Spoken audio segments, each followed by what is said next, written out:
ओम श्री सद्गुरु परमात्मने नमः। श्री योग वशिष्ठ महारामायण निर्वाण प्रकरण सर्ग 108। राम जी ने पूछा, हे भगवान, देह, इंद्रिय और कलना में सार वस्तु क्या है? वशिष्ठ जी बोले, हे रामचंद्र जी, जो कुछ यह अहम त्वम आदिक दृश्य जगत है सो सब चिन्मात्र है। जैसे समुद्र जलमात्र ही है वैसे ही जगत चिन्मात्र है। मन सहित क्षण इंद्रियों से जो कुछ दृश्य प्रतीत होता है सो ब्रह्मात्र है। हे रामचंद्र जी, देह इंद्रियादि सब मिथ्या है, आत्मा में ये कोई नहीं। चित्त के द्वारा कल्पित है और चित्त ही इनको देखता है। जैसे मरुस्थल में मृग को जल बुद्धि होती है तो जल के निमित्त दौड़कर दुख पाता है, वैसे ही चित्त रूपी मृग आत्मा रूपी मरुस्थल में देह इंद्रिय विषय रूपी जल की कल्पना कर दौड़ता है और दुख पाता है। ये देह और इंद्रिया भ्रम से भासित होते हैं। जैसे मूर्ख बालक परछाई में वैताल की कल्पना करता है, वैसे ही मूर्ख चित्त ने देह इंद्रिया आदि की कल्पना की है। हे रामचंद्र जी, आत्मा शुद्ध निर्विकार है, उसमें चित्त ने भ्रम से विकार आरोपित किए हैं। जैसे भ्रांत दृष्टि से आकाश में दो चंद्रमा दिखते हैं, वैसे ही चित्त ने देह इंद्रिय आदि की कल्पना की है, पर चित्त भी सत्य नहीं है। आत्मा की सत्ता लेकर चेष्टा करता है। जैसे चुंबक की सत्ता लेकर लोहा चेष्टा करता है, वैसे ही निर्विकार आत्मा की सत्ता लेकर यह चित्त नाना प्रकार के विकारों की कल्पना करता है। इससे चित्त का त्याग करो, जिससे तुम्हारा विकार जाल मिट जावे। हे रामचंद्र जी, देह इंद्रियों में सार क्या है सो सुनो। जो कुछ संसार है उसका सार देह है, क्योंकि सब देह के संबंधी है। जब देह मिट जाता है तब संबंधी भी नहीं रहते। देह का सार इंद्रिया है, इंद्रियों का सार प्राण है, प्राणों का सार मन है और मन का सार बुद्धि है। बुद्धि का सार अहंकार है, अहंकार का सार जीव है, जीव का सार चिदावली है, चिदावली वासना संयुक्त चेतना को कहते हैं। चिदावली का सार चित्त से रहित शुद्ध चैतन्य है, जिसमें सब विकल्प लय हो जाते हैं। जो शुद्ध निर्मल और चिन्मात्र ब्रह्म आत्मा है, उसमें कोई उत्थान नहीं है। हे रामचंद्र जी, चिदावली पर्यंत सबको त्याग कर इनका जो सार चैतन्य आत्मा है उसमें स्थित हो। विश्व कल्पना मात्र है, आत्मा में कुछ नहीं। यह विश्व संकल्प की दृढ़ता से सत की तरह जान पड़ता है। पहले भी शुक्र, लवण राजा और इंद्र के पुत्रों की वृत्तांत में कहा है कि संकल्प से जो नन्हे उन्हें जगत दृढ़ होकर भासित हुआ था सो वास्तव में कुछ नहीं था। वैसे यह विश्व भी चित्त के फुरने से स्थित है। असम्यक दृष्टि से अद्वैत आत्मा में दृश्य भासित होता है। जैसे सूर्य की किरणों में जल जान पड़ता है, वैसे ही आत्मा में अहंकार आदि अज्ञान से दृश्य भासित होते हैं। ऐसे इनको त्याग कर अपने वास्तव स्वरूप में स्थित हो जाओ।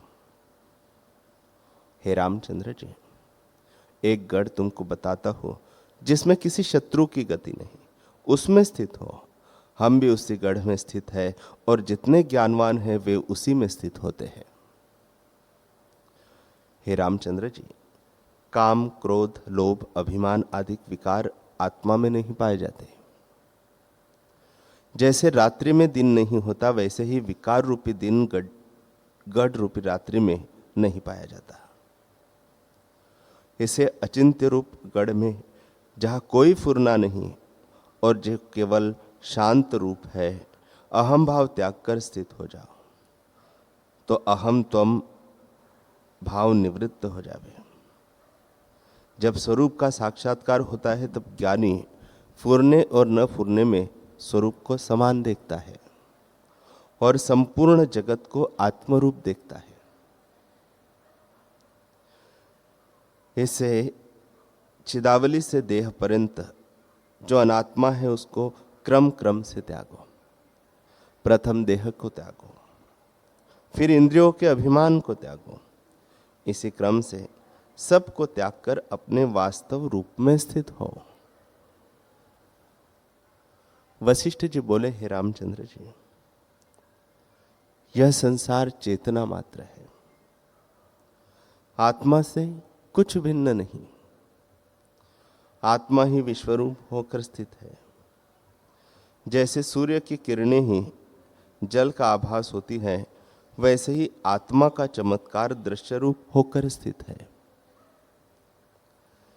जैसे संकल्प और संकल्प करने वाला भिन्न नहीं और आकाश ही ब्रह्म से मोती की माला होकर भासित होता है, वैसे ही आत्मा ही दृश्य रूप होकर भासित होता है।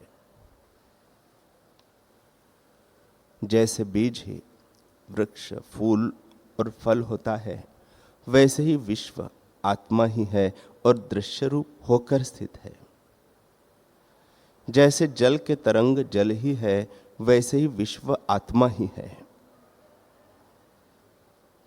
हे रामचंद्र जी, चिदावली, जीव, अहंकार, बुद्धि, प्राण, इंद्रिय, देह, विश्व, आकाश, काल, दिशा, पदार्थ सब कुछ आत्मा ही है, आत्मा से भिन्न नहीं।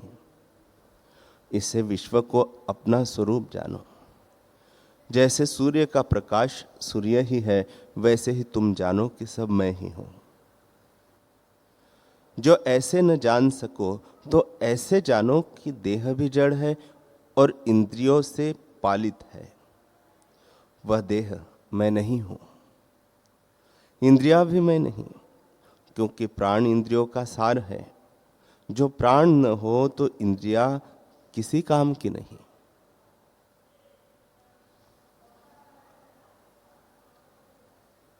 प्राण भी मैं नहीं, क्योंकि प्राण का सार मन है। जो मन मूर्छित होता है और प्राण यानी श्वास आते जाते हैं तो भी किसी काम की नहीं। मन भी मैं नहीं, क्योंकि मन को प्रेरने वाली बुद्धि है। जो निश्चय बुद्धि करती है, मन भी वही हो जाता है। बुद्धि भी मैं नहीं, क्योंकि बुद्धि का प्रेरक अहंकार है। अहंकार भी मैं नहीं, क्योंकि अहंकार का सार जीव है। जीव के बिना अहंकार किसी काम का नहीं। जीव भी मैं नहीं, क्योंकि जीव का सार चिदावली है। शुद्ध चित्त में चैतन्य मुखत्व होने को चिदावली कहते हैं। जीव संज्ञा से प्रथम ईश्वर भाव चिदावली भी मैं नहीं, क्योंकि चिदावली का सार चिन्ह मात्र है और वह अद्वितीय निर्विकल्प स्वरूप है। यह सब अनात्म भ्रम से सिद्ध हुए हैं। मैं केवल शांत रूप आत्मा हूं। हे रामचंद्र जी, जो तुम्हारा वास्तव स्वरूप है वही होकर रहो। उससे भिन्न अनात्म में अहम प्रीति को त्याग दो। तुम देह से रहित निर्विकार हो। तुम में जन्म मरण आदि कोई विकार नहीं और तुम शांत रूप ज्यों के त्यों स्थित हो। तुम कभी स्वरूप से और नहीं हुए, उसी स्वरूप में स्थित रहो। वशिष्ठ जी बोले, हे रामचंद्र जी, आत्मा चिन्मात्र से बढ़कर और सार कुछ नहीं, उसी में स्थित रहो जिससे सब ताप मिट जावे। हे रामचंद्र जी, सर्वत्र आत्मा ही स्थित है। जैसे बीज ही फल फूल होकर स्थित होता है, वैसे ही सब कुछ आत्मा में ही स्थित है। तब निषेध और त्याग किसका करिए। इतना कह वाल्मीकि जी बोले, हे शिष्य, वशिष्ठ जी के वचन सुन राम जी प्रसन्न हुए। जैसे कमल सूर्य को देखकर खिल जाता है, वैसे ही राम जी की बुद्धि वशिष्ठ जी के वचन रूपी सूर्य से खिल उठी। तब वह बोले, हे भगवान, हे सर्वधर्मज्ञ, आपकी कृपा से अब मैं जागा। बड़ा आश्चर्य है कि आत्मा सर्वदा अनुभव रूप और अपना रूप आप है, पर उसके प्रमाद से मैंने इतने काल तक दुख पाया। अहंता और ममता रूपी बड़ा बोझ जो सिर पर था, उससे मैं दुखी था। जैसे किसी के सिर पर पत्थर की शिला हो और ज्येष्ठ आषाढ़ की धूप में वह पैदल चले तो दुख पाता है, और जो उसके सिर से कोई उस शिला को उतार ले और छाया में बैठावे तो बड़े सुख को प्राप्त होता है। वैसे ही अज्ञान रूपी धूप में अहंता ममता रूपी शिला के बोझ से मैं दुखी था। आपने वचन रूपी बल से उस शिला को उतार लिया और आत्मरूपी वृक्ष की छाया में विश्राम कराया। हे भगवान, अब मुझे शांति पद प्राप्त हुआ है और मेरे तीनों ताप मिट गए हैं। अब जो सुमेरु पर्वत का भार भी आ पड़े तो भी मुझे कोई कष्ट नहीं। अब मेरे सब संशय निवृत्त हुए हैं। जैसे शरद काल का आकाश निर्मल और स्वच्छ रूप होता है, वैसे ही राग द्वेष रूपी मेरा द्वंद्व नष्ट हो गया। अब मैं अपने स्वभाव में स्थित हूं। परंतु एक प्रश्न है, कृपा करके उसका उत्तर दीजिए। महापुरुष बारंबार प्रश्न करने से बुरा नहीं मानते। हे भगवान, आप कहते हैं कि सब ब्रह्म ही है, तो शास्त्र का यह विधि निषेध और उपदेश किसके लिए है कि यह कर्म कर्तव्य है और यह कर्म कर्तव्य नहीं। श्री वशिष्ठ जी बोले, हे रामचंद्र जी, आत्मा से भिन्न कुछ नहीं, विश्व भी उसका चमत्कार है। जैसे समुद्र में पवन से नाना प्रकार के तरंग उठते हैं, पर जल से वे भिन्न नहीं, वैसे ही चैतन्य आत्मा में अहम भाव को लेकर चैतन्य मुखत्व उपजा है। उससे देश काल वस्तु बन गए हैं और शास्त्र निकले हैं। फिर फुरने से उसके दो रूप हुए, एक विद्या और दूसरा विद्या। उसमें विद्या रूप जो जीव है वे ईश्वर कहते हैं, और अविद्या रूप जीव है जिनको अपने स्वरूप में अहम प्रत्यय वास्तव रहा है, वे ईश्वर हैं। और जिनको स्वरूप का प्रमाद हुआ और जो संकल्प विकल्प में बहते हैं, वे जीव दुखी होते हैं।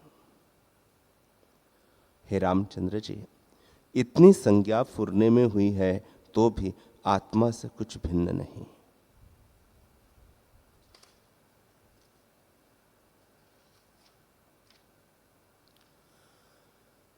हरि ओम,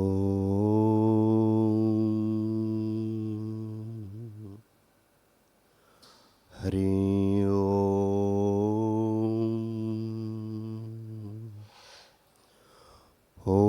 सहनाववतु सहनौ भुनक्तु सह वीर्यं करवावहै तेजस्विनावधीतमस्तु मा विद्विषावहै। ओम शांति शांति शांति। श्री सद्गुरुदेव भगवान की जय।